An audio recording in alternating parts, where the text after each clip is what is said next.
suma a esta nueva jornada de este ciclo tradicional de Libertad bajo responsabilidad. En este caso, vamos rumbo a Tucumán 2025, así que allí nos encontraremos en muy poquitos días.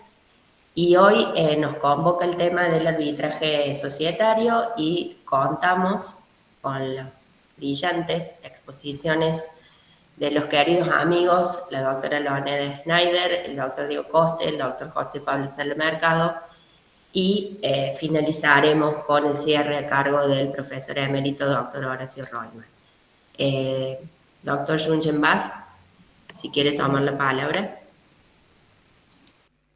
Bueno, yo simplemente, bienvenidos a todos de nuevo. Me alegra mucho que podamos seguir con esta tarea que iniciaron hace ya varios años, post pandemia, por iniciativa tanto de Hugo Richard como de Daniel Truffat. Me acuerdo todavía cómo se llamaba la nave que le gustaba a Daniel capitanear. Y bueno, todo eso nos fue llevando a estos conversatorios que me parece que han mantenido al comercialismo en actividad y a los especialistas trabajando y unidos, aun cuando sea de manera virtual. Por allí extrañamos algún abrazo, ¿no es cierto? Pero lo importante es que prosigamos con el ejemplo que nos han ido legando nuestros maestros, y en este caso está todavía muy fresca la memoria de Hugo Richard, un querido amigo, un querido maestro, y bueno, bajo su recuerdo, pero también con su impulso, porque él estaría diciendo que no se apenen, naveguen. Y me parece que, bueno, esa es la invitación que yo transmito en nombre del Instituto y del Departamento de Derecho Comercial. Adelante. Bien, comienzo yo, ¿verdad? Bueno, así es, ahora vamos a escuchar a la doctora Lorena Schneider. Bien, muy bien, son unos 20 minutos, ¿verdad? Ustedes, por favor, si me excedo de tiempo, me avisan. No quiero abrumarlos con esto ni quitarles tiempo a mis compañeros. Bueno, muchas gracias por la invitación, eternamente agradecida y encantada de estar aquí hoy con ustedes. No quiero comenzar antes de rendir un pequeño homenaje para el profesor y amigo Hugo Richard, que bueno, siempre todos recordaremos con tanto cariño, no solamente por su calidad profesional, sino humana, siempre en nuestros corazones, Hugo. Bueno, el tema que nos convoca aquí es el arbitraje societario. Y el arbitraje societario nace o tiene sus causas en varias situaciones. El arbitraje societario existe, o estamos hablando en el mundo de arbitraje societario, corporativo, estatutario, como queramos llamarlo, por dos causas fundamentales. La primera es la deficiente o la falta de una respuesta acorde, oportuna, adecuada por parte del órgano estatal jurisdiccional.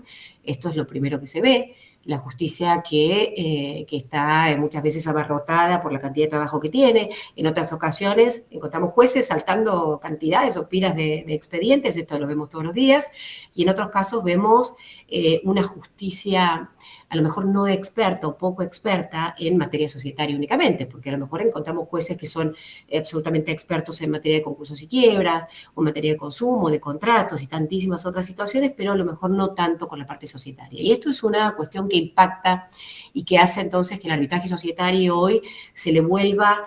Yo no creo en que sea ni el mecanismo perfecto, pero es hoy el mecanismo, si se quiere, que mejor le sienta al conflicto de socios, justamente por esto, ¿bien?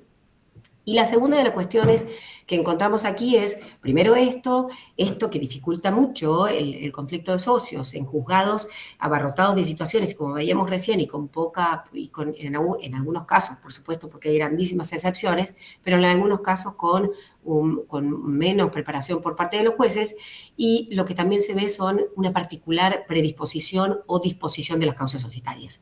Los que atravesamos el conflicto societario vemos que el conflicto societario se inicia con una causa que puede ser medida cautelar o no, pero que a la cual le siguen o se le superponen cantidades de otras causas. Y entonces vemos impugnación de decisiones asamblearias con la suspensión de la ejecución de lo que fuera allí decidido, y a ello se suma una intervención judicial, por supuesto con la acción de remoción, porque le es acción principal, y entonces a todo esto se van sumando las acciones de responsabilidad en contra de los directores, más acciones cautelares, y si inicié una acción o pedí una medida cautelar por balances falsos, inexactos o poco veraces, seguramente todos los ejercicios posteriores le seguirán atravesando las mismas medidas cautelares, porque ya tengo un pedido de nulificación sobre un estado contable. Entonces, lo que se ve esto es que es ejercicio tras ejercicio, y la justicia no tiene mucho para aportar aquí. Un juez estatal no tiene mucho para aportar. Hay situaciones que no encuentran, en la cual no podemos pedir que un juez, dentro de su manda judicial, pueda exhortar a los jueces, a los socios para que se paguen dividendos, porque la ley societaria no lo dice, entonces hay cantidades de situaciones que no encuentran respuesta. A todo esto tenemos que sumarle que algo se habló allí, Alicia comentó algo recién sobre los estados contables. Otra dificultad que tienen los jueces también, y que por eso es que el arbitraje societario le sienta también al conflicto de socios, es que el juez no está preparado tampoco, como nosotros tampoco lo estamos, en cuestiones contables, tributarias. Muchas veces el conflicto de socios no tiene nada de societario, no tiene absolutamente nada de societario, tiene mucho de contable, de tributario, y muchas veces tampoco tiene ni de contable ni de tributario, muchas veces tiene enojo de clientes, tiene caprichos de socios, bueno, tiene cualquier cosa menos de societario. Entonces es donde los jueces necesitan la mirada de un experto contable, la mirada de un experto fiscal, tributario, de construcción, un ingeniero, un arquitecto y tantas cuestiones más. Es por esto que el arbitraje societario existe. ¿Dónde encontramos el arbitraje societario? No en muchas jurisdicciones lo encontramos, pero sí, son pocas, pero hoy son pocas las jurisdicciones, pero el mundo está hablando del arbitraje societario. Los países más importantes hoy hablan de establecer en sus normas el arbitraje societario. Nosotros tenemos un proyecto de reformas que lo introdujo, y el proyecto de reformas de 2019 lo introdujo. Por supuesto no tenemos sanción, esto lo conocemos, y el de 2024 tiene, por supuesto, entre sus normas también la posibilidad de introducir el arbitraje, con lo cual, en más o menos, ojalá que lo podamos tener pronto, pero tendremos arbitraje societario. En el mundo tenemos arbitraje societario en Perú, en Brasil, son jurisdicciones que ya lo vienen experimentando. La ley de compañías de Ecuador lo va a implementar ahora. Chile tiene arbitraje forzoso, es la única jurisdicción que lo tiene forzoso. Si me preguntan a mí el arbitraje forzoso no me gusta. Sin embargo, ellos tienen arbitraje forzoso, pero dejando en manos de las partes que puedan renunciar al arbitraje y acudir a la justicia, y lo que se ve hoy es que las partes renuncian y acuden a la justicia. Bueno, cantidades de situaciones podemos ver, es muy acotado el tiempo, pero Colombia puede citarse como una sede que durante mucho tiempo en su IGJ, en la compañía de sociedades, implementó el arbitraje y lo hizo de manera pero fenomenal, les podría decir, durante tantos años, hasta que el año pasado una sentencia que, si mal no recuerdo, es las 218 o A218, le pone un límite a la Superintendencia de Sociedades de Colombia y le dice, bueno, ustedes no pueden resolver todas estas cuestiones porque muchas de estas cuestiones deben necesariamente estar en manos de un árbitro de la justicia estatal. Bueno, hoy está todo ahí como viéndose, y entonces Colombia también está implementando el arbitraje estatutario dentro de su legislación societaria. Uruguay también está planteando todo esto en su ley de reformas, su ley societaria, la 16061, y España tiene arbitraje societario desde el año 2003.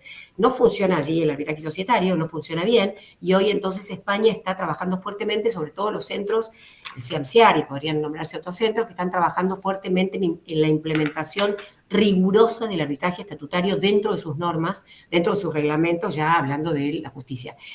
Pero sí podríamos decir que, dentro de los centros arbitrales, perdón, pero sí podríamos decir que las normas que tiene, o podríamos analizar por qué el arbitraje societario está establecido en algunas legislaciones donde el arbitraje societario no funciona bien. El ejemplo es España. España, que tiene casi 20 años de arbitraje estatutario establecido en la ley societaria, la ley de compañías, y sin embargo el arbitraje no funciona así. Bueno, diferentes causas hacen que no funcione bien. Falta de confianza en muchos aspectos. Cuando el arbitraje no funciona bien, porque quizás en muchas de las causas que se iniciaron a través del arbitraje la respuesta no fue favorable, porque los laudos luego fueron nulificados, y bueno, esto le quita confianza al arbitraje. Hoy el arbitraje, sin embargo, se encuentra en una situación más que favorable en el mundo. Nosotros tenemos aquí, viniendo un poquito más para Argentina, tenemos tenemos antecedentes de más de 100 años aquí en nuestro país. Arbitraje societario tenemos poquitos, y la Cámara de Comercio el año pasado aquí en Buenos Aires le dio vida al arbitraje, a un centro de arbitraje societario, y esto ha sido precursor entre los países del mundo, que no tienen cortes especializadas en el arbitraje societario, y que lo que se ve es que el arbitraje societario pide a gritos tener árbitros especializados en materia societaria, justamente por lo que veníamos analizando anteriormente. Pero sí, lo que se ve es que en Argentina tenemos, a partir del año 2015, el Código Civil y Comercial, que instituye el contrato de arbitraje, con todas las críticas que uno le puede hacer. Me quedan 10 minutos, creo. Con todas las críticas que uno le puede hacer, pero lo cierto es que vemos que tenemos regulado el arbitraje societario, que no lo teníamos, y además, si le miramos finito, lo que vemos es que se replica en algunas de sus normas las normas UNCITRAL. Y esto es seguridad jurídica, porque nos ponemos en el mismo plano que los otros países, que el resto de los países del mundo, que replican las normas UNCITRAL. Y luego, en el año 2018, tenemos la LACI, que es la Ley de Arbitraje Comercial Internacional Argentina, de este año 2018, que replica casi en su totalidad las normas UNCITRAL. Esto también nos pone frente al inversor extranjero que quiera venir a invertir en nuestro país, frente a un sistema que nos pone en pie de igualdad al resto de los países. Hoy Latinoamérica tiene 170 centros de arbitrajes de los mejores del mundo. Y lo importante aquí para decir es que dentro de esos centros de arbitraje, varios son argentinos. Esperemos que en algún momento Argentina pueda ser precursor o pueda ser sede de arbitrajes importantes. ¿Y saben por qué les digo esto? ¿O es un anhelo, un gran anhelo? Porque cuando uno ve los arbitrajes más importantes del mundo, han sido llevados a cabo por árbitros argentinos. Los árbitros argentinos son muy ponderados en el mundo y son de los árbitros más importantes en el mundo, han resuelto disputas muy importantes. Bien, bueno, para poder llegar al arbitraje estatutario, no les quiero robar tiempo tampoco a mis compañeros, pero sí ni temas. Es importante que para poder llegar al arbitraje únicamente el árbitro va a poder accionar o actuar como tal, en tanto haya sido instituida una cláusula o establecida una cláusula arbitral. Cláusula arbitral, que le podemos llamar cláusula arbitral, cláusula compromisoria o cláusula estatutaria, no importa cómo, en la práctica son sinónimos, pese a que nosotros podamos establecer claramente que hay diferencias. La compromisoria es la que establecemos en un contrato estatutario para regular posibles diferencias o disputas que surjan en un futuro. La cláusula arbitral es la que nace cuando ya está suscitado un conflicto. Más allá de esto, en la práctica tienen las similitudes, por supuesto, se emplean como sinónimos. Lo cierto es que la cláusula arbitral es la piedra angular del arbitraje, sin la cual no puede surgir el arbitraje, no puede funcionar. Y lo cierto es que lo que tenemos que decir con relación a esto es que es producto de la autonomía y de la voluntad de la gran reina de todas las situaciones en el mundo hoy. Lo que reina, los contratos y demás, el vínculo más importante es a través de la autonomía y la voluntad, siempre, por supuesto, dentro de los mismísimos límites que le marca el ordenamiento jurídico, dentro de lo cual tenemos la posibilidad de pactar arbitraje. Y es tan importante la cláusula arbitral que esta autonomía de la voluntad pone en manos de los socios la posibilidad de pactar de inicio en una sociedad que se constituya hoy, la posibilidad de pactar o de consignar cláusula arbitral, compromisoria, estatutaria, como queramos llamarla. Pero lo cierto es que también tenemos sociedades que ya tienen sus años, que tienen muchos años, 30, 40 años, y que en sus inicios no vieron la posibilidad de pactar arbitraje, porque claramente aquí no teníamos posibilidad, o si la teníamos era muy remota, o siempre teníamos la sensación de que el arbitraje era caro o que podía nulificarse el laudo. Bueno, un pequeño paréntesis con relación a la posibilidad de nulificar el laudo.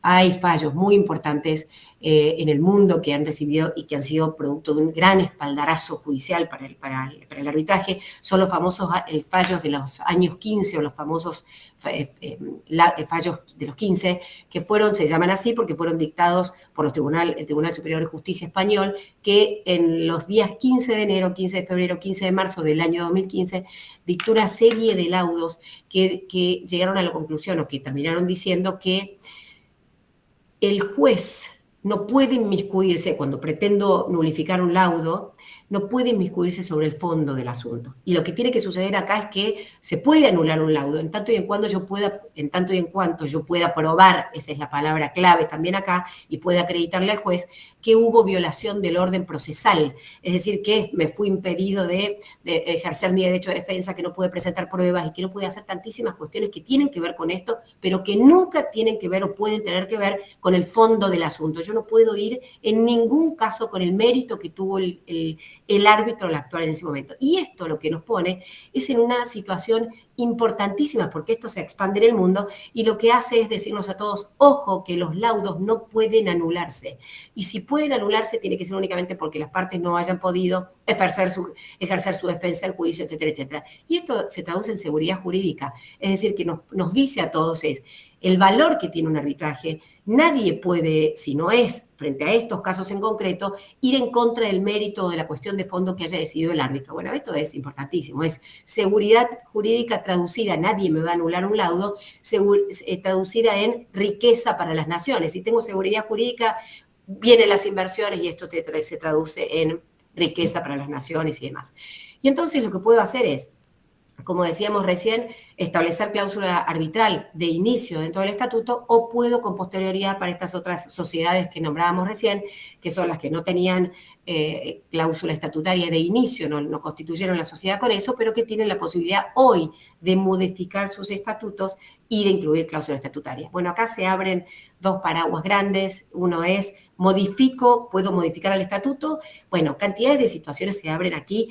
Les cuento que el panorama comparado establece que en España, para modificar el estatuto e incluirle cláusula estatutaria, lo puedo hacer en tanto y en cuanto cuente con los 2/3 de mayorías. En Brasil, después de muchas idas y vueltas, hoy se pide mayoría absoluta, con más del 50%, ya puedo hacerlo perfectamente. Han atravesado por muchas situaciones ellos y hoy la situación es esa. En algunas otras legislaciones es con unanimidad. A mí me parece tremendo que tengamos que modificar con unanimidad. Me parece que no lo podríamos hacer nunca. Imaginemos una sociedad con 10 socios, con 3, 4, 5. Ya nos cuesta decidir aprobar un estado contable. Imaginemos eso. Entonces yo creo que en nuestro país es una cuestión de una asamblea extraordinaria que deberá regirse por el quórum y las mayorías de la asamblea extraordinaria. Es una modificación de estatuto más, ¿bien? Y además no deja a nadie en inferioridad de situaciones, al contrario, estamos mejorando la situación a quien quiera realmente hacer esto. Pero aquí se abren una serie de paraguas. Es, si modifico el estatuto y lo hago y inscribo esto como una modificación más, estoy frente a la situación que acabamos de mencionar. Pero también puedo tener un pacto posterior, puedo tener un pacto, una sindicación de acciones, puedo tener un protocolo de familia, un pacto extraestatutario de cualquier tipo, un pacto de socios, en la cual no sea omnilateral, y en el cual hayan intervenido a lo mejor 2 o 3 socios de 5, y entonces acá voy a tener una situación de inoponibilidad, no solamente de inoponibilidad frente al resto de los socios, sino frente a la sociedad misma, porque la sociedad es un tercero, y frente a esto, incluso si tengo un pacto que hayan firmado todos, voy a tener que notificar a la sociedad porque es un tercero, frente al pacto, si no lo escribí. Y más allá de todo esto, lo que tengo es relatividad contractual. Ya sabemos que el contrato vale entre las partes que lo han firmado, y esto es un paraguas muy importante. Entonces, si tengo un pacto que han firmado 2 personas, y por supuesto no se inscribió, pero un pacto separado de socios, por supuesto que la cláusula arbitral va a valer únicamente entre esas partes. Entonces, acá se abren una serie de situaciones. Además, si es que modifiqué el estatuto, ¿qué pasa con los socios disidentes? Bueno, esto lo plantea también el mundo. Bueno, ni más ni menos que lo que acabamos de plantear. Si yo modifiqué el estatuto, inscribí y obtuve las mayorías para poder escribir la modificación estatutaria esta con una asamblea extraordinaria, no voy a tener la posibilidad, no va a tener la posibilidad el socio disidente ni de receder, desde mi punto de vista, ni de oponerse si es que esta situación ha sucedido, porque estamos frente a una situación de asamblea extraordinaria, de modificación estatutaria. ¿Cuáles son las dificultades que plantea, para no robar más tiempo, el arbitraje estatutario o el arbitraje societario? Un tema de acumulación de acciones es un tema que sí plantea la acumulación de acciones por la gran diversidad y por la gran cantidad de acciones que se van entrelazando y superponiendo una tras otra o una sobre otra, que es lo que ocurre en un juzgado. Aquí también ocurre del mismo modo, y entonces el árbitro lo que hace, bueno, nosotros aquí hemos establecido la posibilidad de que el árbitro suspenda, respetando por supuesto los plazos procesales de los 3 meses de la impugnación de asamblea y demás, suspenda por al menos 3 meses la tramitación del proceso hasta tanto puedan acumularse, en tanto por supuesto tenga mismas partes, mismo objeto, bueno, respetando toda la situación, pero para que todas caigan, las causas lleguen o sean tramitadas frente a un mismo árbitro. Esto es indispensable también que así suceda. Esta es una situación pero que parece fácil y no es tan fácil, porque en algunas situaciones puedo tener diferentes partes, puedo tener diferente situación, a lo mejor no puedo tener la misma relación jurídica ni el mismo objeto, y entonces habrá que ver también ahí. Es una situación que plantea y que la veremos en tanto, como no hay tanta experiencia, la veremos en tanto vayamos teniendo experiencia.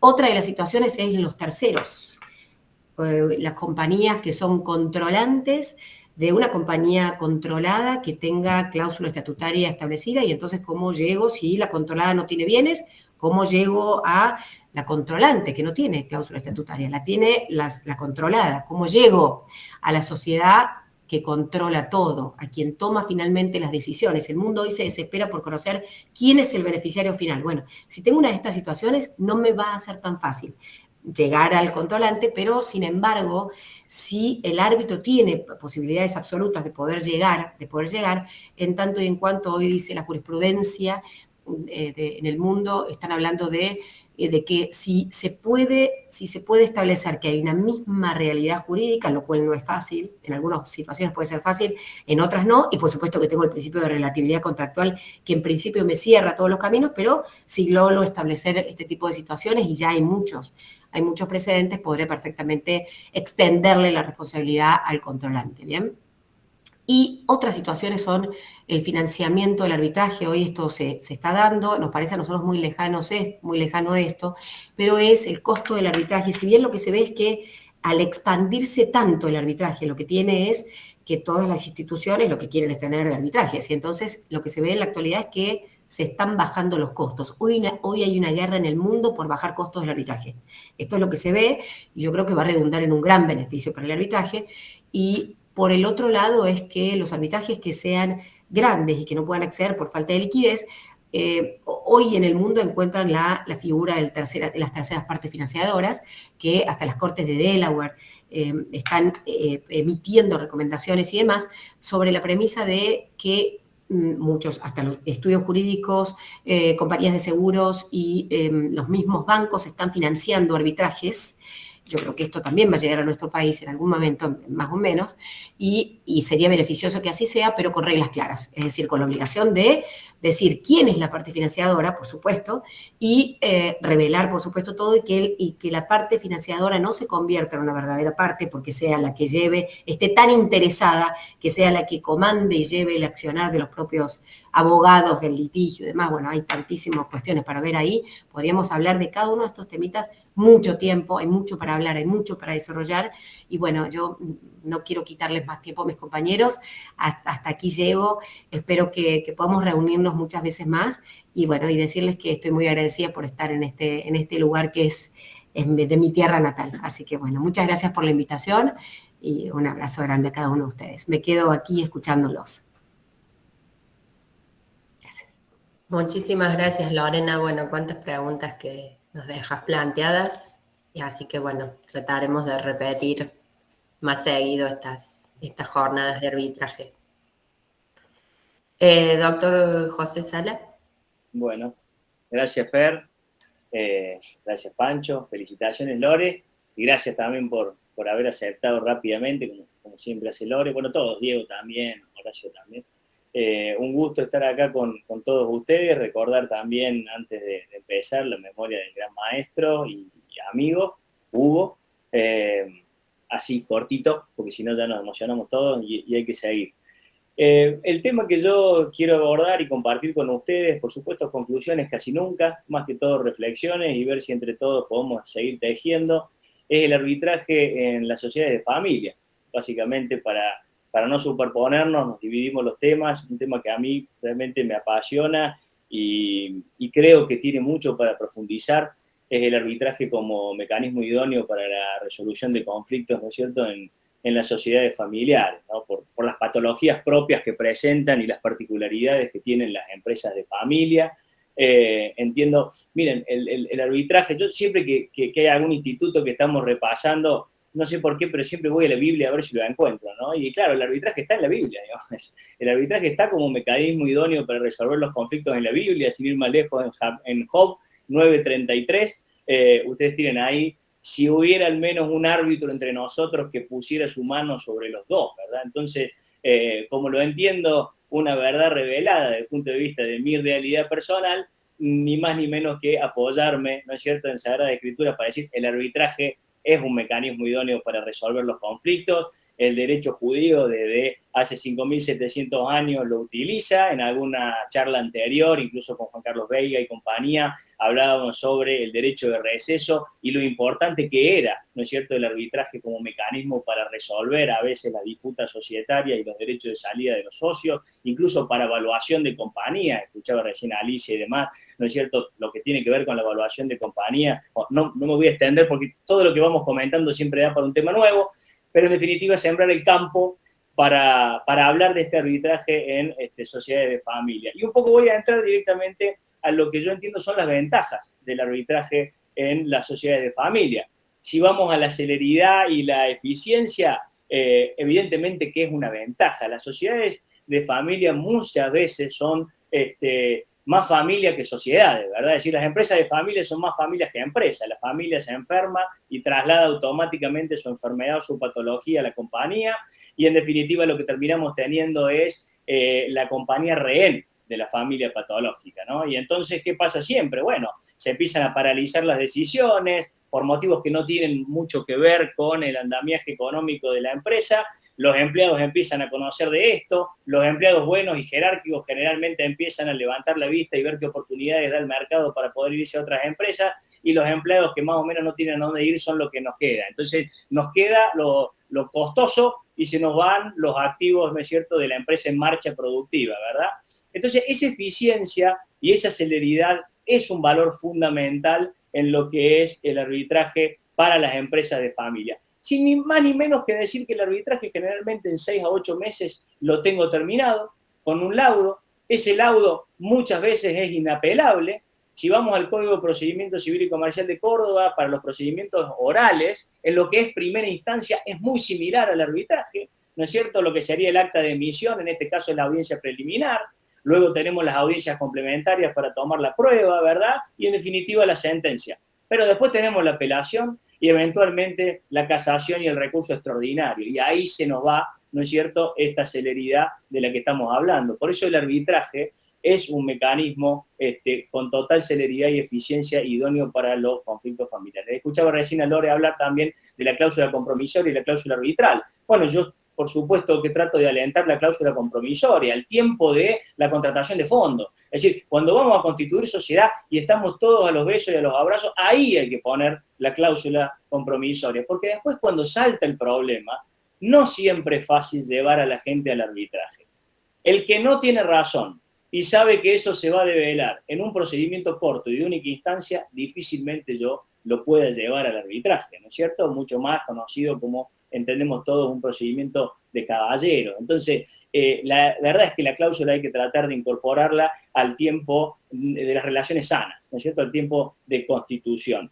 La confidencialidad, otra ventaja fundamental del arbitraje que tiene especial incidencia en estos casos particulares. No queremos que la gente se entere de los conflictos familiares que surgen del expediente, porque en el expediente surgen más conflictos familiares que societarios.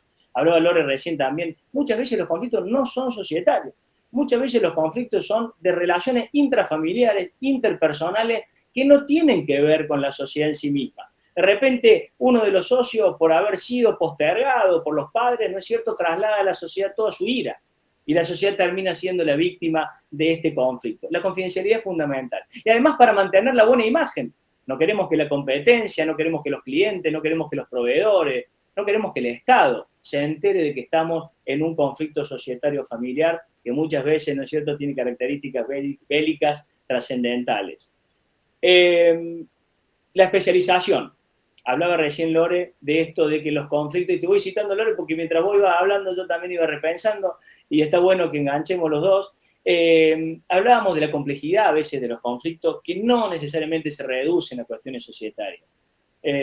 Muchas veces los conflictos van mucho más allá, ni hablar en las sociedades de familia, como lo vengo diciendo. Entonces las características del árbitro son una nota particular, son un activo del procedimiento distinto a lo que quizá pueda ser el juez natural, porque la posibilidad de elegir un árbitro especialista en distintas materias me puede llevar a mí a una solución confiable a priori, porque eso es lo que necesito en el arbitraje, confiar en quien me lo va a resolver, de manera tal que la persona confiable yo me allano a lo que resuelva en única instancia y ese laudo se ejecuta.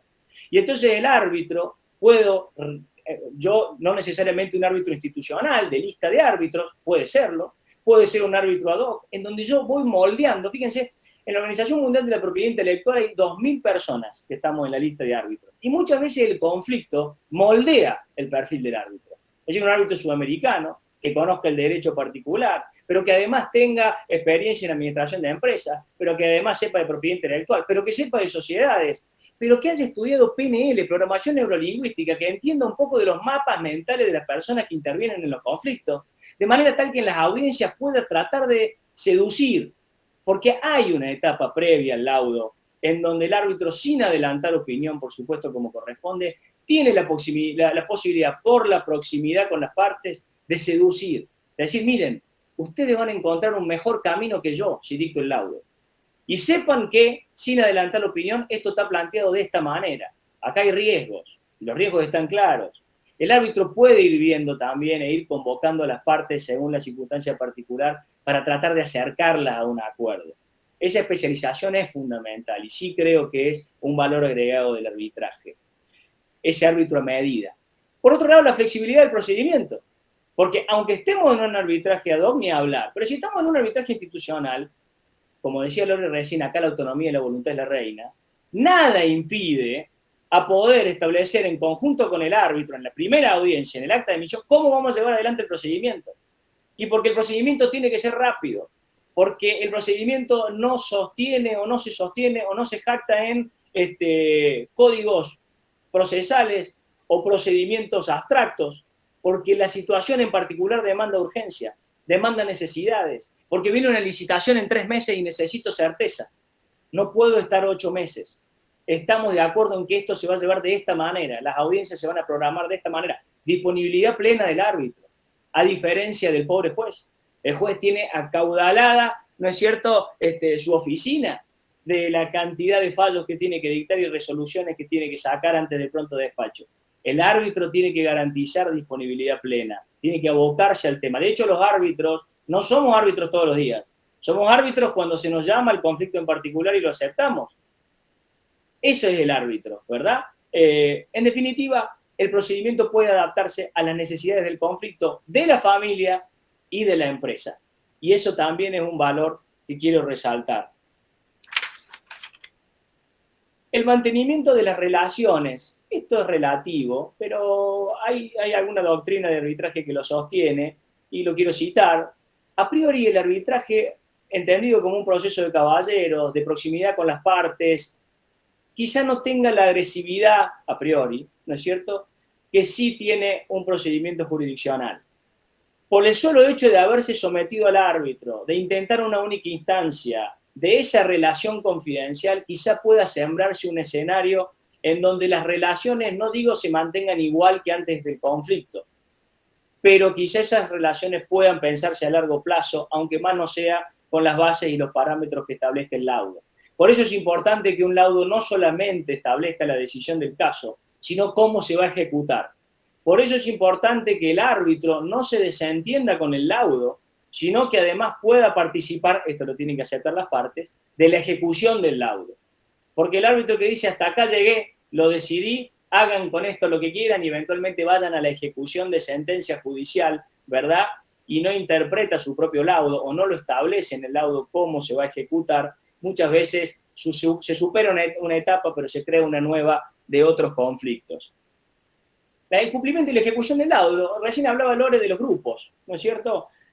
Claramente que en materia de lo que pueda ser la ejecución del laudo en estas sociedades que se van desconcentrando a nivel empresarial y se va deslocalizando la actividad productiva, no es menor un laudo que por la Convención de Nueva York pueda reconocerse y ejecutarse en todos los países que han adherido y suscrito la Convención.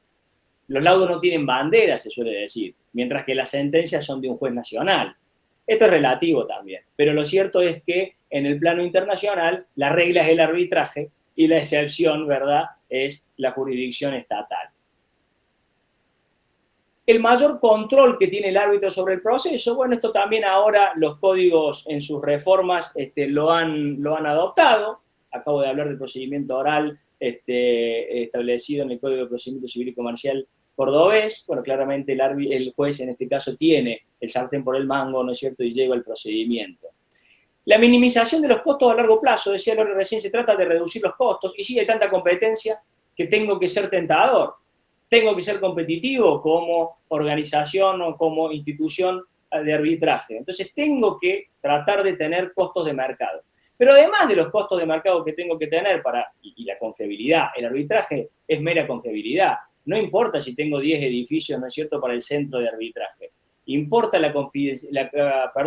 importa lo que es la confianza y se pierde una sola vez. La confianza se pierde una sola vez y se construye a lo largo de todo el camino. Por eso es importante también la transparencia del financiamiento del arbitraje. La transparencia del financiamiento del arbitraje en términos de que esta corte, apoyada por lobbies o apoyada por algún subsidio o apoyada por ciertos intereses, todo esté arriba de la mesa de manera tal que los usuarios de ese servicio puedan tener cabal certeza, total certeza de cómo se financia una corte de arbitraje. La minimización de los costos en el proceso, aunque a priori parezca un poco más caro el arbitraje, el corto plazo, ¿cuánto vale? ¿Cuánto vale un proceso de 7 años? ¿Cuánto vale la apelación y eventual casación y el recurso extraordinario en una sociedad paralizada? ¿Se muere la compañía? ¿Cuánto cuesta un proceso? ¿Cuesta lo que cuesta el proceso? No, es la ventaja comparativa. Es decir, ¿dónde está el daño? El daño está en otro lado. El procedimiento quizás es más barato, pero el daño mató la compañía y sobre eso podemos hacer poco.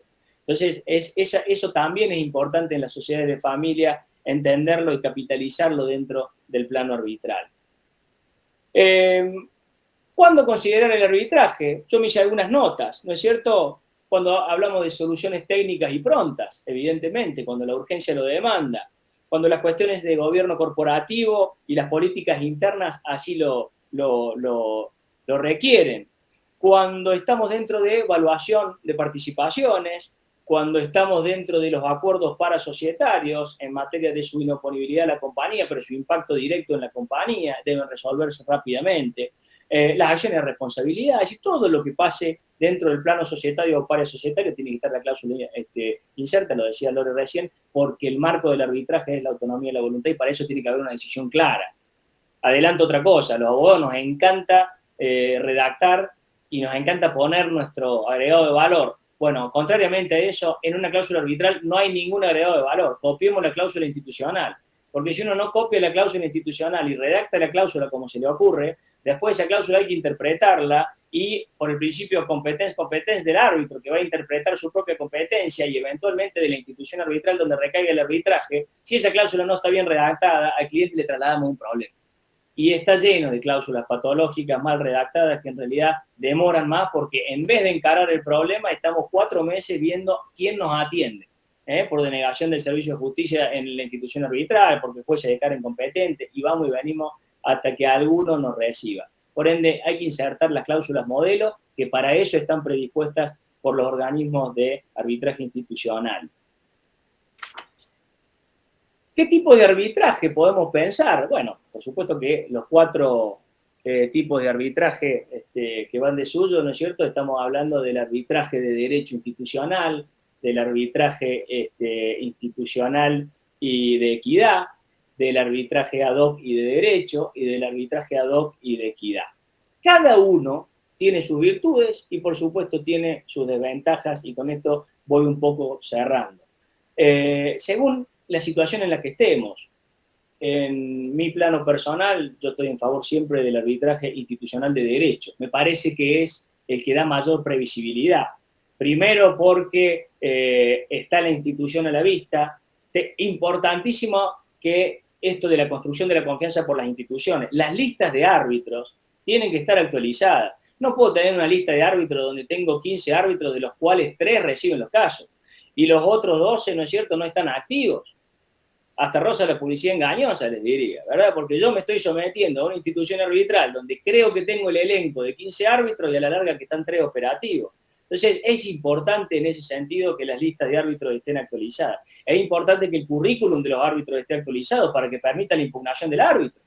Evidentemente, si yo le tengo que seguir a Diego, que ahí lo veo, a Dieguito, su carrera, y me doy cuenta que Diego presenta estudios en distintas casas y fue compañera de Fernanda, y Fernanda es contraparte mía, y lo veo que está en Facebook, y lo veo que ya, bueno, me genera algún cosquilleo, ¿verdad? Importante nosotros los árbitros en cuanto a la transparencia, que tengamos permanentemente nuestro currículum, nuestra hoja de vida, como dicen los colombianos, ¿no es cierto?, actualizada.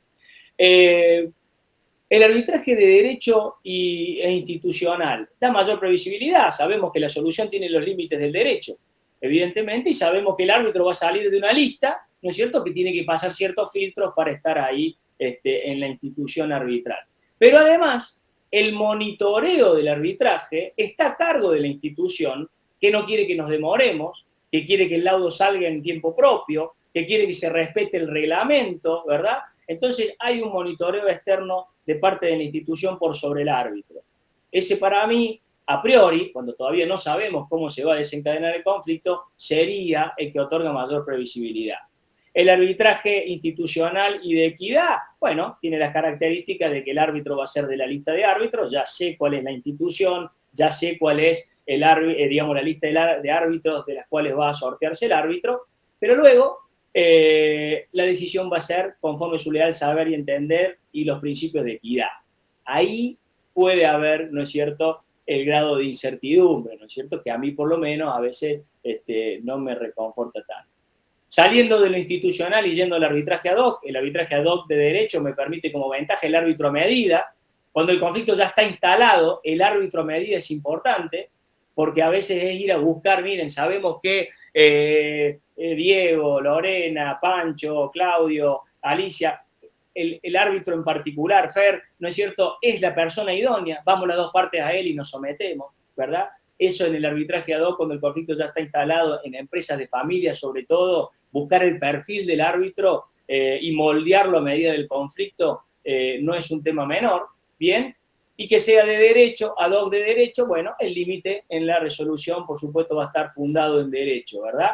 El problema que tenemos es que no hay monitoreo institucional, a veces pueden los tiempos dilatarse, porque está todo en cabeza del árbitro, el llevado del arbitraje, ¿sí? Y no hay mucho más que las partes que lo puedan pinchar al árbitro para que avance rápidamente. Y en definitiva, el arbitraje ad hoc y de equidad quizá es un arbitraje en casos excepcionales, en donde el árbitro va a seguir siendo medida, pero además la resolución, ¿no es cierto?, está basada en su leal saber y entender y en principios de equidad.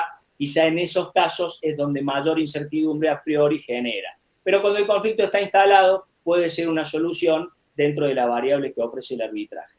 Estas 4 modalidades, según el tiempo, ¿no es cierto?, y el momento, a priori yo siempre optaría por el arbitraje institucional y de derecho, ¿verdad? Luego, después, cuando se va desatando el conflicto, si no lo preví en su momento, podríamos también entonces ir a ciertos arbitrajes o de equidad o arbitraje ad hoc e irlos mezclando en sus distintas notas características. El árbitro puede llegar a soluciones, miren, yo la otra vez lo comentaba cuando fuimos panel con Lore, creo que fue en la SAS de Mar del Plata, hay soluciones de las más variadas, incluso para trasladársela a las partes. Hay una solución que a mí siempre me llamó la atención y de verdad me gusta mucho, que es la solución del béisbol. Esto de decirle a las partes, miren, yo ya tengo la decisión del caso, en las empresas de familia es algo que puede tener efecto positivo, porque es para dejar de lado todas las patologías y centrarse en el conflicto, yo ya tengo la solución del caso. Pero les invito a que cada una de las partes me proponga una solución de manera reservada y yo me voy a inclinar por la solución que más se asemeje a la que yo ya tengo tomada, ¿verdad? Fíjense ustedes, eso por supuesto lo dejo en una escribanía, dejo yo mi proyecto de laudo en una escribanía, las partes me acercan las distintas soluciones y luego yo tomo alguna de las dos, fundando, por supuesto, porque de eso es el béisbol, ¿no es cierto?, en su semejanza con la que yo había tomado. le llamaría la atención cómo las partes resignan los caprichos y ofrecen soluciones similares. El que no debía nada ahora debe 50 y el que reclamaba 100 ahora reclama 60. Ya empezamos a estar en caminos del medio porque frente a lo que el árbitro ya decidió, yo no puedo presentar un disparate porque evidentemente se va a inclinar por el otro. Entonces, las partes presentan soluciones un tanto más razonadas. Díganme si no es un método creativo, propio más de la cultura del common law quizá que la nuestra. Creo que el elemento cultural acá es fundamental. Creo que esto que estamos haciendo hoy es tratar de aportar a nuestra cultura del ejercicio profesional. La confianza en el arbitraje es tratar de cambiar nuestra cultura del ejercicio profesional, quizá a veces un tanto obsesionado con los largos plazos y con el conflicto por el conflicto mismo. El conflicto tiene que ser solucionado en el corto plazo porque es un instrumento para que la compañía siga. Si no, no entendemos lo que es el principio de conservación de la empresa. Nos llenamos la boca hablando de la conservación de la empresa, pero después trasladamos esto a conflictos de 7 años, en donde la compañía queda paralizada, no se pueden tomar decisiones, no desembarca la inversión porque nadie entiende qué va a pasar con esa familia. Bueno, tengamos certeza que aunque más no sea justicia divina, será justicia nuestra, pero certeza al fin, eso aporta al mercado y eso seguramente es saludable para la compañía. Le agradezco por haberme escuchado este rato. Muchísimas gracias, Joche. La verdad que también nos quedan muchas más preguntas que certezas, pero de eso se trata para que podamos seguir pensando y estudiando los temas. Y ahora sí le damos la palabra al querido amigo, el doctor Diego Costa.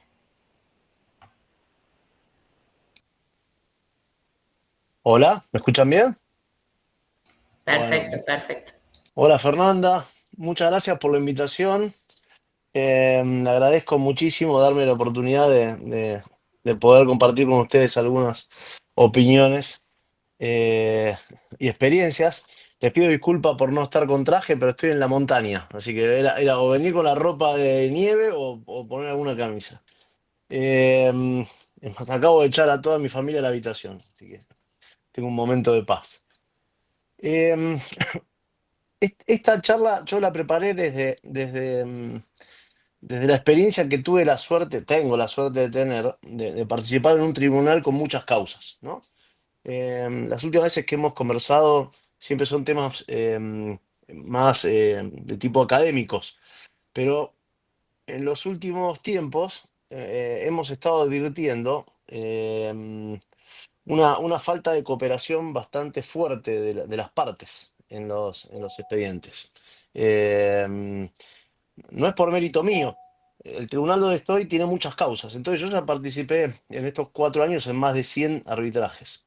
Y, y, em, ¿Y qué vemos, por ejemplo?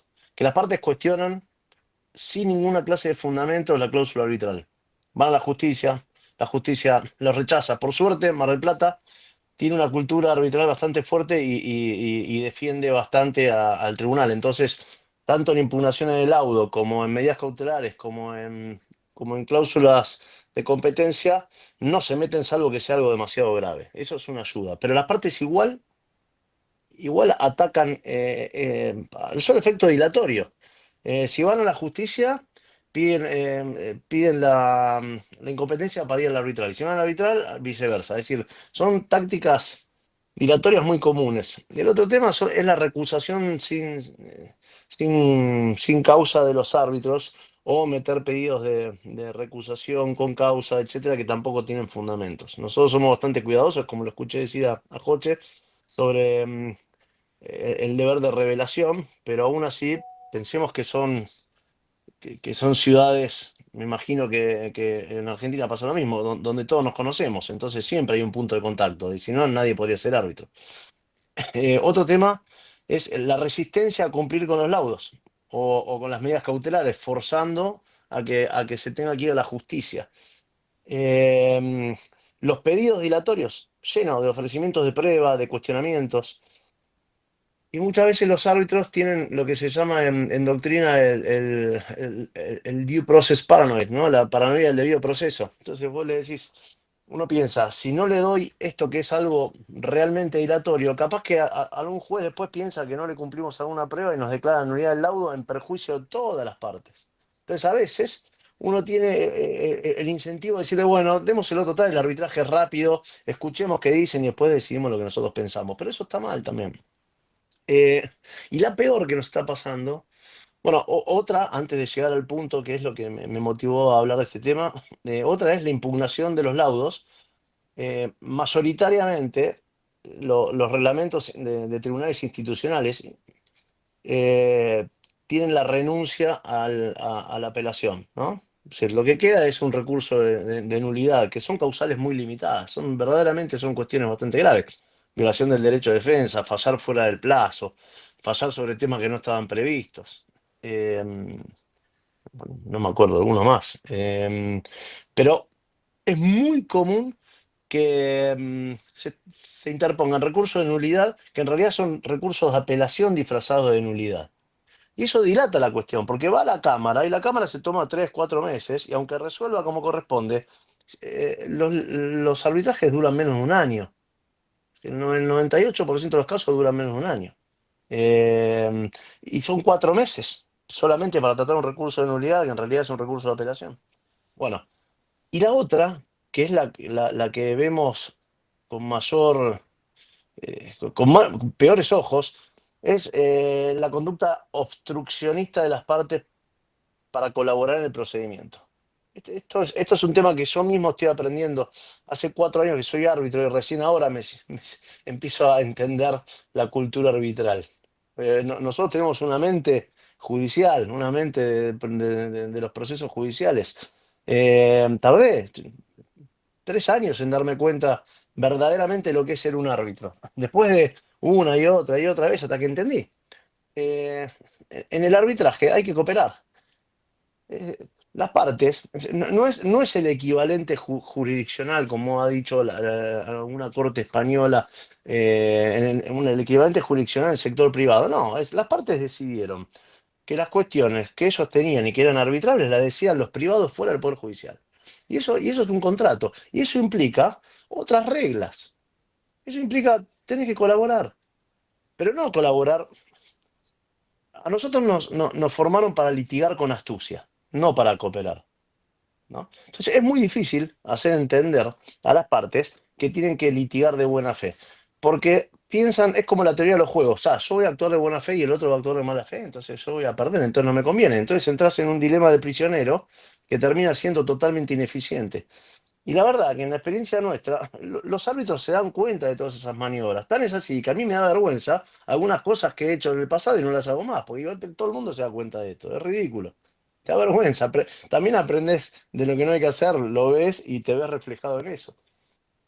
Entonces, hay un desafío cultural muy grande, es lo que veo yo y lo que me gustaría empezar a abordar en todas las charlas que se puedan dar, de hacer entender a las partes que cuando se va al arbitraje, la buena fe es importante.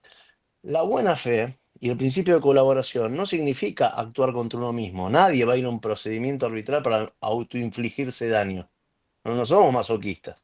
La buena fe significa defender de una manera feroz los intereses de nuestros clientes o la parte misma, pero colaborando en aquellos valores que son fundamentales para lograr un laudo rápido, eficaz y de calidad. Es decir, rápido estamos hablando de los tiempos cortos.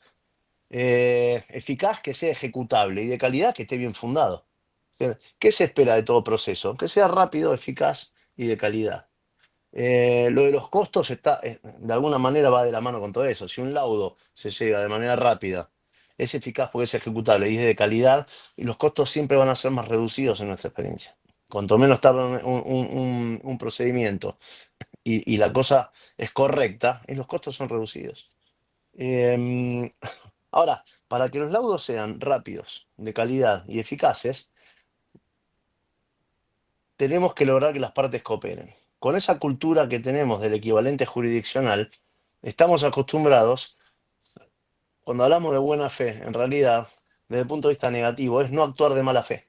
Es decir, cuando interpretamos que tenemos que actuar de buena fe, en realidad es no cruzar el límite de lo prohibido, pero no colaborar. Entonces, ¿qué nos pasa a nosotros, por ejemplo? Prueba, juicio de rendición de... Tengo dos casos, no los puedo nombrar por el tema de confidencialidad, tampoco puedo dar mayores datos, pero les puedo dar los problemas que a mí me despertaron este tema y que descubrí un mundo muy apasionante, incluso en el derecho procesal estatal. Yo no sabía que venía así la mano. Juicio de rendición de cuentas. Temas de unas empresas que uno no puede tener en el mercado cuánto gana cada empresa, porque es un mundo muy especial. Entonces, rendición de cuentas. Y la parte que tiene que rendir cuentas no rinde cuentas. No, presenta cualquier cosa. Entonces vos le decís, bueno, va a estimar la otra parte. Y la otra parte dice, yo no puedo estimar nada, si yo no sé cuánto... Era un inversor que no era del rubro y no estaba ni siquiera en esa empresa. Yo no puedo estimar nada. ¿Y qué haces ahí? Hay un ocultamiento deliberado de prueba documental, hay un ocultamiento deliberado de mostrar las cosas que hay que mostrar, porque saben que si yo las oculto, no lo van a poder probar. Y está bien que salga bien parado la persona que actúa de esa manera. Ahora, uno como árbitro, ¿qué puede hacer? Puedes inventar de qué se va a tratar esa, ese daño o esas cuentas. Otro tema, compraventa de acciones. Uno no paga porque dice que el otro actuó en competencia. No había excepción de incumplimiento porque no se opusieron recíprocamente. Entonces se condenó a las dos partes. Al que tenía que cobrar el saldo de precio de las acciones, a la parte que no pagó, a pagar. Y al otro, condenar por los daños y perjuicios ocasionados como consecuencia de la actividad en competencia. Ahora, no muestra los papeles, no muestra las facturas, no muestra ninguna información que permita definir cuáles son los daños causados. Entonces se lo intima una vez, se lo intima dos veces, se lo intima tres veces. Se dicta el laudo, se difiere la cuantificación, se le da otra oportunidad más. ¿Cómo se resuelve eso? No los muestra. No hay forma de acreditar el daño que sale ganando. Entonces, ahí es donde se me despertó esta curiosidad de decir, bueno, ¿qué hacemos? ¿Cuál es el poder real de un árbitro para poder definir situaciones de esas cuando hay un comportamiento obstructivo, dilatorio de las partes? La primera sorpresa que me llevé es que esto del deber de cooperación no es un tema del arbitraje, es un tema del derecho procesal estatal también. El anhelo de los procesos rápidos, eficaces, es de todo. Nosotros pensamos que no, el arbitraje es rápido y la justicia es lenta porque quieren. El arbitraje es eficaz y la justicia es ineficaz porque no les importa. No, cuando empezás a leer y empezás a ver y empezás a hablar con los jueces, qué cosas les pasan, en realidad los principios son casi los mismos, los anhelos son casi los mismos. El tema es las posibilidades que tiene un sistema y otro de lograrlos.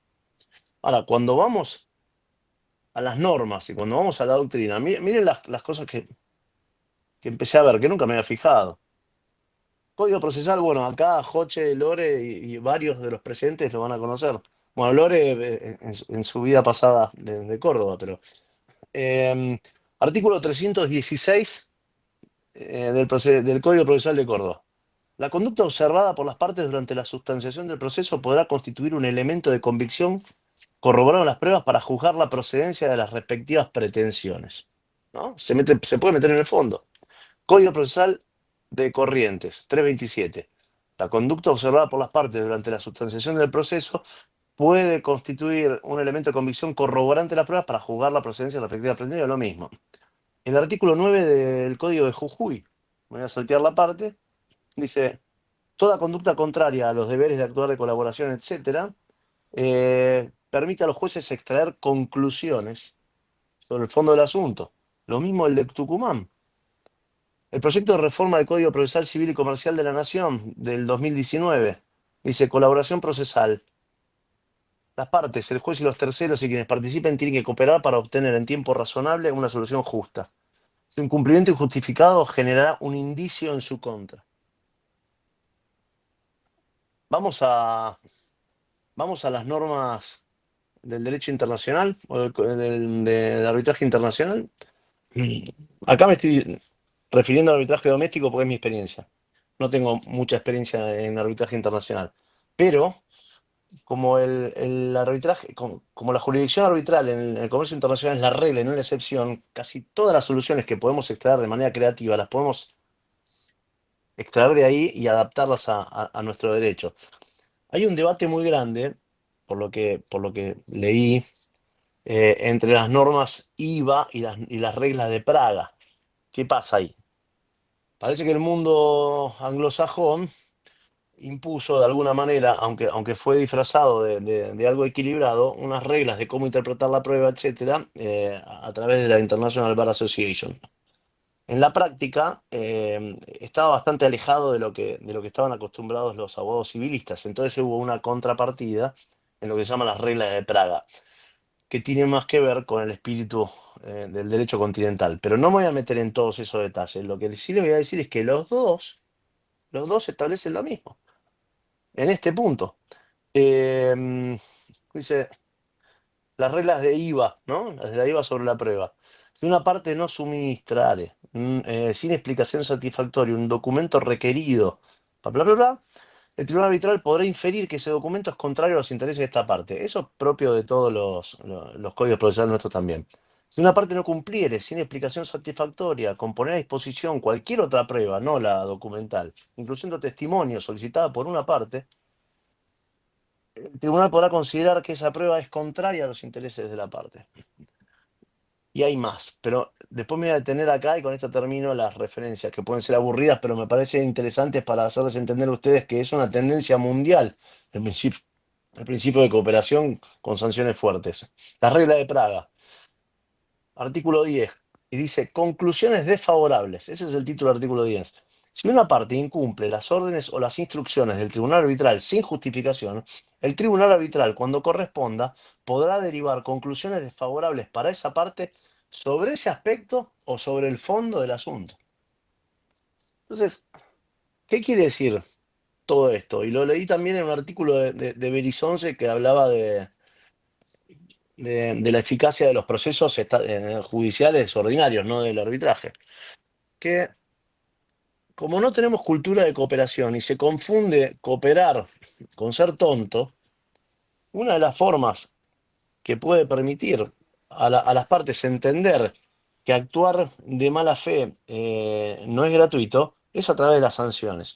Y las sanciones que existen tanto en el derecho nacional como las que les leí, porque además está la temeridad de la malicia, está el tema de la asignación de las costas, etcétera, como en el soft law es, si vos actuás de mala fe, y eso está constatado, podés tener varias clases de sanciones.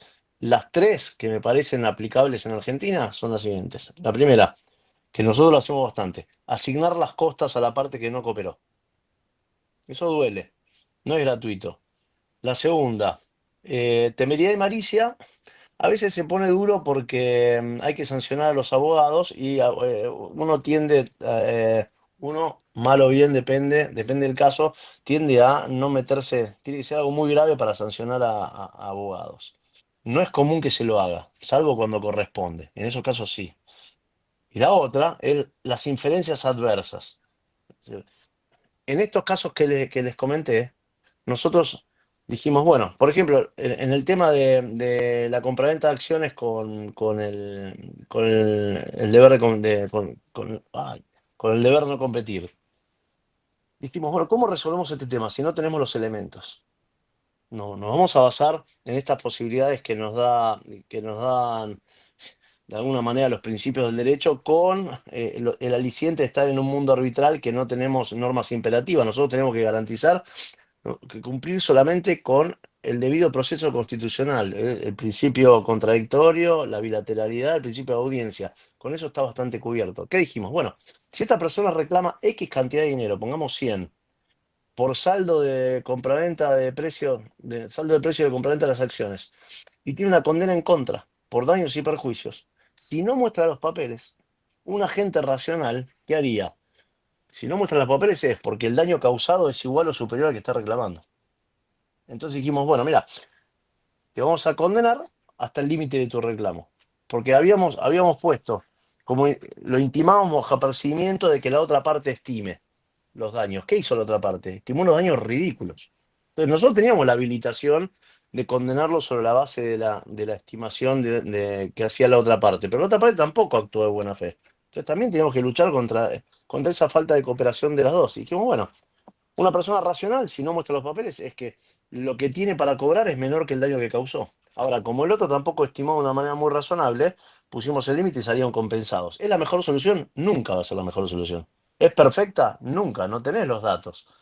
Pero de alguna manera el tema se resolvió y se resolvió sancionando la falta de cooperación, porque si no lo hubiéramos hecho de esa forma, la persona que ocultaba la documentación se hubiera visto beneficiada porque hubiera dicho, mira, no pudo probar el daño, dame lo que me corresponde y yo no tengo que pagar nada.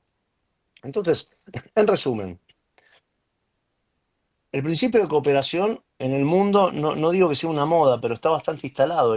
Y si alguien quiere y se pone a estudiar derecho procesal, que yo no lo hacía nunca, y ahora me parece un tema bastante interesante, eh, no es que está de moda, pero sí tiene una influencia casi tan grande como el resto de los principios, incluso un poco más. De hecho, Alemania y Brasil tienen un principio de máxima cooperación, donde los jueces están obligados a escuchar las partes constantemente. Incluso tienen que corregir a tiempo las partes si ven que están planteando mal los temas. Eso es es un extremo. Es un extremo, que se llama el principio de máxima cooperación. El juez al principio dice, miren, esta demanda me parece que está mal planteada, corríjala un poco porque si no, no va a llegar a nada. Es duro, pero bueno, funciona así. Me parece que esto lo debería probar de esta manera, porque como lo están calando no lo va a poder probar. Y tiene que escuchar las partes tantas veces como se les presente. No es que puede decir, bueno, hasta acá se llegaron la cantidad de escritos.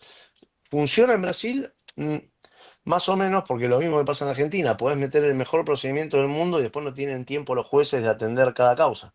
No tienen el tiempo material de sentarse y pensar si están haciendo las cosas bien o están haciendo las cosas mal las partes. Pero bueno, esa es una tendencia. La otra es el contradictorio colaborativo, que es el que estuvimos hablando. Es inducir a las partes a cooperar no en contra de sus propios intereses, ni mucho menos, sino a cooperar en que el proceso sea rápido, limpio y que permita un laudo de calidad y eficaz, o una sentencia de calidad y eficaz. ¿Y cómo se logra eso? Mediante sanciones. ¿Cuáles son esas sanciones? Como le dije, temeridad y malicia, asignación de costas e inferencias adversas. Nosotros estamos yendo por ese lado y la verdad que el resultado es bueno porque decís, miren, acá hay que cooperar, no hay que hacer perder tiempo a nadie y no es gratis y la astucia está muy bien, pero la mala fe no y no es gratis y tiene sanciones y son caras. Bueno, eso es todo lo que tenía para comentarles.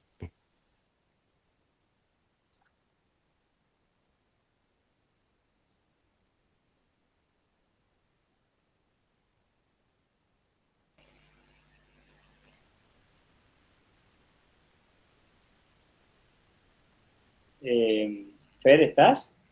Sí, sí, está Fernanda. Perdón, pero ya terminaron los tres presentadores del tema del arbitraje societario puntualmente y teóricamente debía estar Horacio Royman ahora para Sí. cerrar, ¿no es cierto?, con lo que ustedes han Así es, venido perdón si diciendo. De todas se me formas, tildó la compu. hay un hilo conductor, ¿no? Yo, como usted no estaba, se me ocurrió hablar de Sí, un sí, que hilo se me cerró conductor. la compu de golpe, se Está me... bien, hay un hilo conductor que es el problema cultural. Yo creo que en nuestro país la problemática no es normativa. No cabe duda que coincido con Lorena cuando dice ojalá la Ley General de Sociedades vuelva a introducir la posibilidad del arbitraje societario. Yo digo que ya está introducido por el Código Civil y Comercial de la Nación. Y a ver, no van a descubrir la pólvora en ningún otro aspecto, ¿no es cierto? Ya está todo dicho casi allí. Si tenemos el principio de buena fe, como diría Diego Coste, que mi querido amigo, no hace falta ser árbitro, juez, a ver, todo eso se deriva de la buena razón, sana crítica, racional, como le quieras llamar. El principio de buena fe es tan claro y las inferencias tan claras. Me parece que las sanciones son leves, la sola imposición de costes es absolutamente insuficiente. Va a haber que, en ese tema sí estoy de acuerdo, va a haber que hacer algún ajuste. Y en cuanto al arbitraje, yo que soy el más viejo acá, puedo decir que hace más de 40 años ya era árbitro cuando era juez concursal. Me tocó hacer algunos arbitrajes. O sea que el problema está en la cultura que todavía está en el foro o en el mundo abogadil, si ustedes quieren. Pese que hay cláusulas compromisorias o cláusulas arbitrales propiamente dichas, es difícil ver que funcionen el sistema arbitral. ¿Y por qué? Porque el abogado no lleva las cosas. Obviamente lo primero que hacen los clientes es ir a consultar. ¿Y a quién van a consultar? A un abogado. Es difícil que vayan a consultar a un árbitro, ¿no es cierto? O que caigan en el estudio de Lorena o de José Chala y que le digan, bueno, miren, la solución puede ir por la vía arbitral. Pero bueno, me parece que hay un enorme hilo conductor en toda esta temática que no es lo normativo propiamente dicho, sino lo cultural. Y lo que se trata es de educar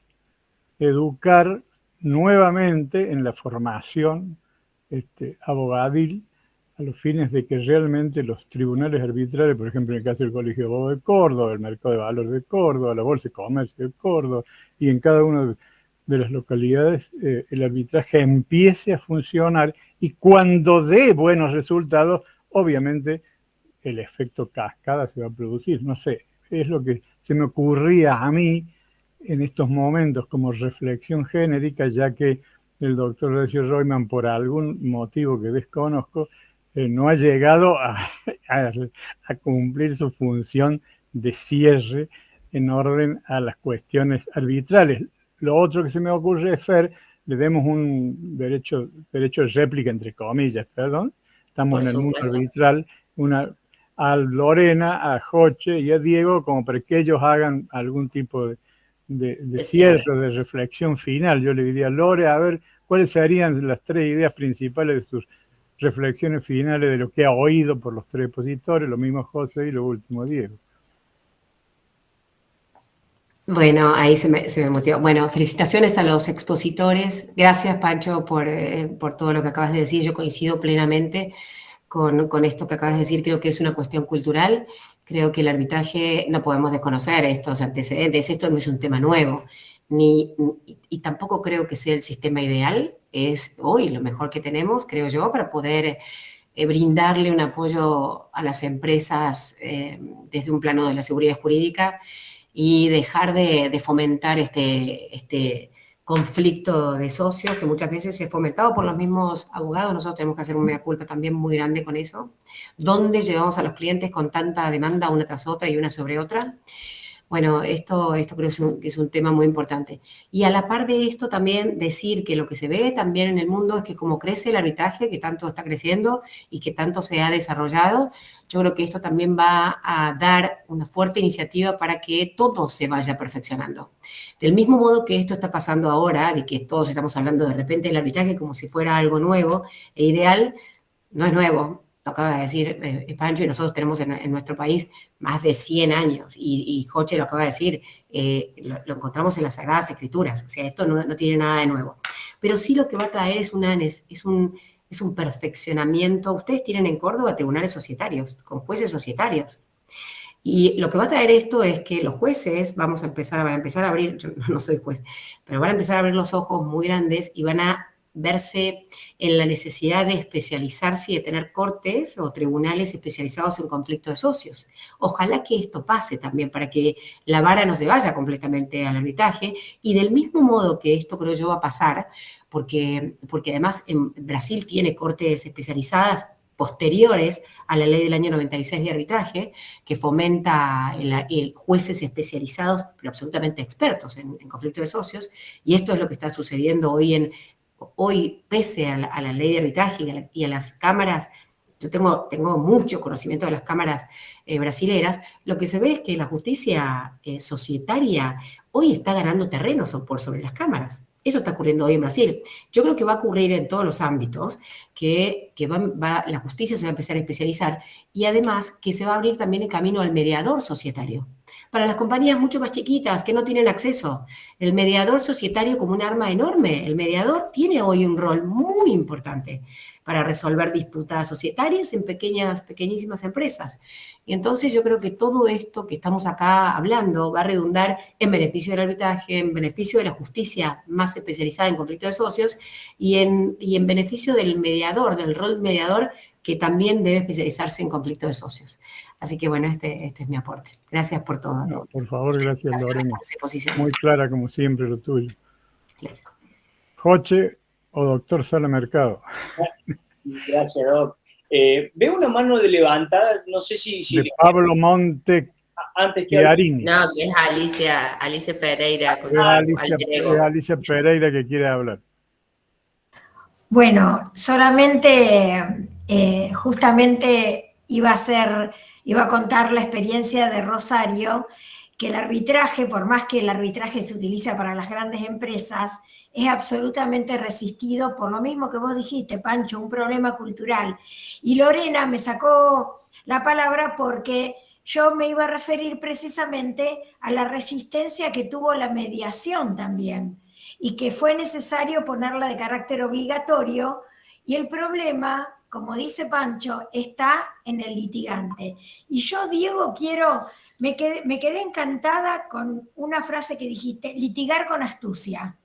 Nos enseñan a litigar con astucia. Entonces yo fui a la Real Academia y digo, a ver, ¿qué quiere decir astucia? Astucia me dice astuto. ¿Y qué dice astuto? Astuto es hábil para engañar o evitar el engaño, o para lograr artificialmente cualquier fin, que es todo lo contrario de lo que es el arbitraje, o sea que diste en el clavo. Y además, también contarles brevemente lo siguiente. Una vez, una demanda en primera instancia de una empresa grande, el Hospital Italiano, fue rechazada en primera instancia. La Cámara, por las mismas razones que había sido rechazada, hizo lugar a la demanda. ¿Pero qué dijo la Cámara? Como este tema es muy específico, si tenemos que recurrir a peritos, este proceso va a llevar años. Designó un tribunal arbitral y el tribunal arbitral en 15 días resolvió la cuestión. Los árbitros fueron 3 abogados que los eligieron, y en 3 días, con mucha intensidad, con audiencias de 4 o 5 horas por día, el problema se resolvió, porque es lo que ustedes dijeron, la especialidad que dijo Lorena, y creo que también lo dijo José, la inmediatez, la flexibilidad del proceso, porque a quién se le hubiera ocurrido estar 4 o 5 horas en audiencia durante 15 días. Bueno, todo en aras, y porque la Cámara dijo, esto es muy complejo, no estamos capacitados para resolverlo, vamos a tener que recurrir a peritos que van a llevar el proceso a años.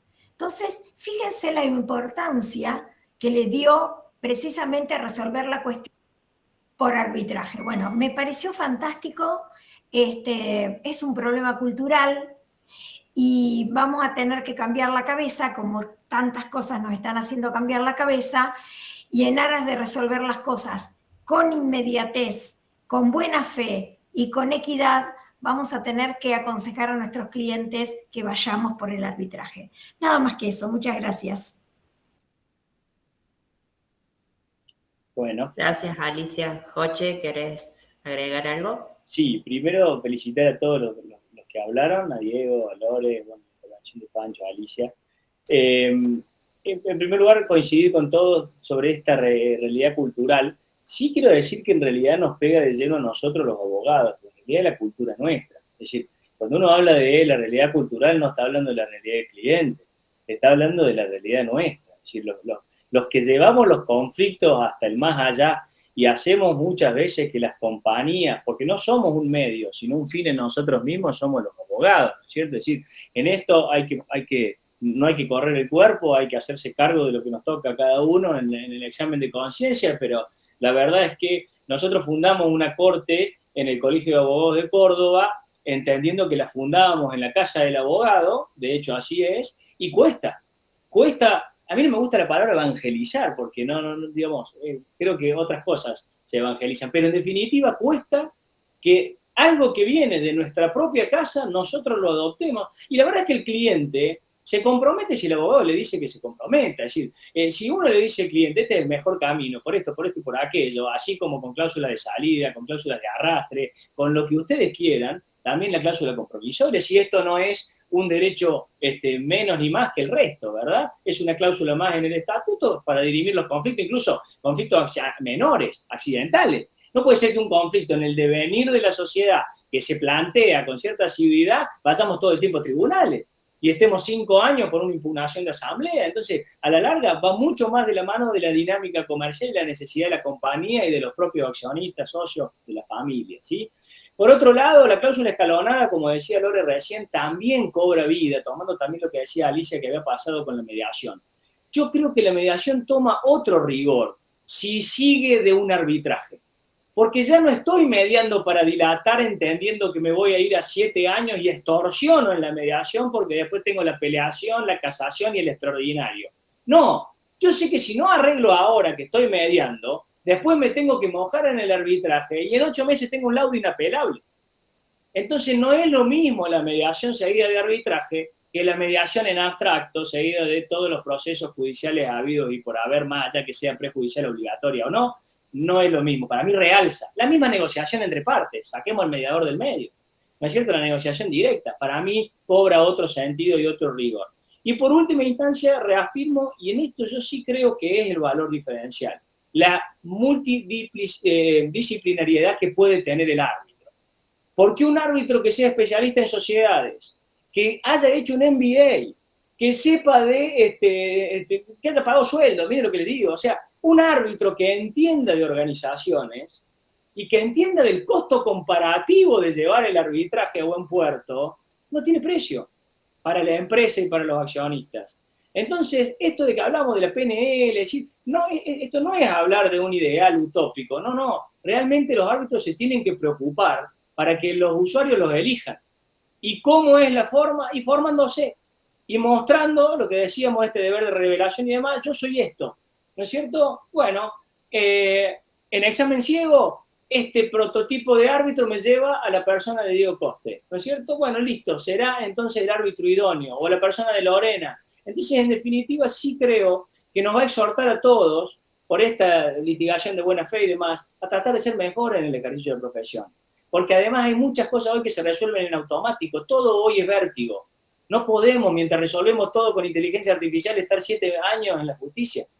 Es un contrasentido y la gente nos ve rara. Fíjense el ecosistema emprendedor, cómo adoptó el arbitraje. ¿Por qué lo adoptó? Si son argentinos, si me los cruzo en la calle, en el semáforo, porque la necesidad lo obligó. Porque una compañía donde van a desembolsar $2 millones no puede estar 7 años en juicio. Hay que resolver o no si se violó el derecho de sumisión preferente rápidamente, si se aplican o no se aplican los instrumentos norteamericanos, FAST y todos los documentos que firmamos, mutuo convertible, si son aporte irrevocable o val pasivo, para ver sobre la impugnación de balance, hay que resolverlo rápidamente. Entonces, teniendo en cuenta todo esto, es simplemente que nosotros, sobre todo los que venimos del derecho comercial, que me parece es la rama, ¿no es cierto?, más parental con el arbitraje, nos pongamos esto como un norte. Entonces celebro lo que han dicho antes y reafirmo esto otro. Muchas gracias, Joche. Diego. Bueno, yo por supuesto que felicito a todos los que pusieron y estoy de acuerdo en todo, no tengo nada que objetar de lo que dijeron. Tal vez pueda agregar lo que yo percibí de las dificultades culturales de los abogados, que como bien dice Joche, es de los abogados y no la parte. Las partes siguen los consejos de los abogados, el abogado hay que litigar en el juzgado de paz de Pinamar, van. O sea, el problema son los abogados. ¿Cuál fue mi percepción en estos años? A los abogados les da temor lo nuevo, tienen miedo de equivocarse. Es muy común que les llegue un tema y digan, che, ¿cómo es este reglamento? No saben cómo es el reglamento. Y cuando lo leen, es la duda de, bueno, ¿esto que leo es lo que estoy entendiendo o me van a salir con un martes 13? Como a veces sucede en la justicia, que ni nosotros entendemos la sentencia por lo difícil que están escritas, ¿no? Entonces decís, estoy leyendo el reglamento y acá me estaré mandando una macana. ¿Cuándo se ofrece la prueba? Entonces, todo eso es una barrera de entrada muy fuerte para el arbitraje. Y las veces que alguno se anima, llama y pregunta, y llama y pregunta, y está perfecto que suceda, pero llaman con temor y piden perdón, y dicen, no, escúchame, te vamos a ayudar, ¿qué necesitas saber? Esa es una barrera de entrada bastante fuerte, que se puede mitigar con formación e información, cursos, hacer cursos gratis en los colegios de abogados, en las facultades, meter el arbitraje como materia, que los tribunales institucionales tengan más presencia en los lugares de formación. Eso hay que hacerlo. Y la otra es la confianza en los árbitros, porque el arbitraje es fantástico. Ahora te toca un mal árbitro y es lo peor del mundo. Te mata, no hay forma de salir de ahí. Es decir, un mal árbitro, que los hay, te dicta un laudo y después no lo das vuelta con nada y la gente se espanta. Hay gente en Mar del Plata que no estuvo de acuerdo con algunas decisiones y dicen, bueno, como esto es un one shot opportunity, yo no vuelvo más ahí. Dame un reglamento arbitral con apelación y vuelvo. Pero decir, bueno, si te doy un reglamento arbitral con apelación, volvemos a la misma. Salvo que sea una apelación en una sala del mismo tribunal y no ir a la justicia, pero ahí es lo mismo, porque te van a dictar te van a estar estudiando las mismas personas que después vos lo vas a estudiar. No veo una solución ahí de confiar. Entonces, en resumen, la falta de preparación y el temor a quedar mal es una gran barrera de entrada. Y la otra, eh, la bondad del arbitraje, de la rapidez por no tener apelaciones, es un arma a doble filo. Y es fundamental que los árbitros sean personas muy respetadas en la comunidad, con sentido común y que sean personas que la gente no dude, porque si no, no van. Yo lo vi, ha sucedido. Eso es lo único que puedo agregar. Y después a lo de Alicia, que me pareció fantástico, en este repaso de normas procesales que vi, el Código Mendoza tiene una referencia directa, que no es que le da una orden, sino que sugiere a los tribunales que recurran al arbitraje cuando lo entiendan necesario, y está en el Código Nuevo. Eso me pareció fantástico. Al arbitraje y a otros medios de solución alternativa de controversias. Y respecto a la mediación, también son experiencias, ¿no? Con lo cual pueden no estar de acuerdo. Para mí la diferencia es que en la práctica, como el mediador no es el que toma la decisión, le resulta mucho más difícil convencer a las partes de una solución. En cambio, cuando en el arbitraje estás en la audiencia conciliatoria y lo mirás a los ojitos y le das algún mensaje, algún metamensaje de qué es lo que estás pensando, y ahí se acomodan los planetas y las decisiones son más rápidas. Esto sin hablar mal de la mediación, sino creo que esa es una diferencia bastante importante en la efectividad. Y con eso termino. Gracias. Muchísimas gracias, Diego.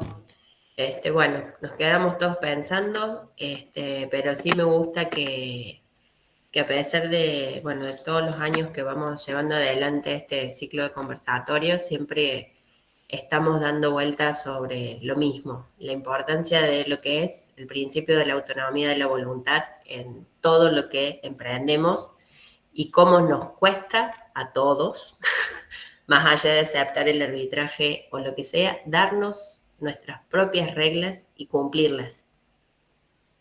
Y tener en claro que es nuestra propia regla. Y creo que ahí es donde el cambio cultural más grande que tenemos que dar como país, ¿no? Esto ya excede el derecho comercial. Pero bueno, muchísimas gracias a todos, gracias por estar y seguiremos haciendo más jornadas de arbitraje, así que ténganlo como un compromiso y esperamos que se sigan sumando los 3 expositores y sumaremos a muchos más para hacer de esto un curso bastante importante y evangelizador o militante del arbitraje. Así que bueno, muchísimas gracias a todos.